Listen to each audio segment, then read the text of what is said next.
Hi guys, dahil nakita ko may collaboration pala ang Chat Time at Demon Slayer, ay syempre hindi ako magpapahuli. So pumunta ako dito sa SM Mangono, ito yung pinakamalapit sa amin na Chat Time, para mag-avail itong collaboration nila.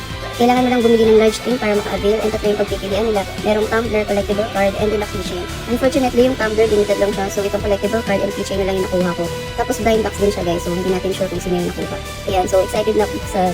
So ito yung cup na ginamit, no? Printed na rin siya ng Demon Slayer anime characters, si Zenitsu at si Inosuke. And then yung isa naman is Tanjiro and Nezuko. Ang ganda, diba? So, eto na. Mag-unbox na ako ng blind pack nila.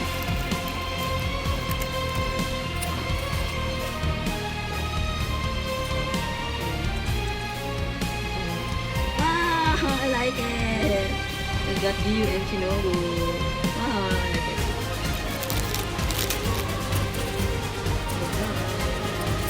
Oh, it's Zenitsu. So yes, happy naman ako sa nag-tour ko, no? So babalik na lang ako pag nagka-budget ulit kasi hanggang October 10 pa naman yung collaboration nila.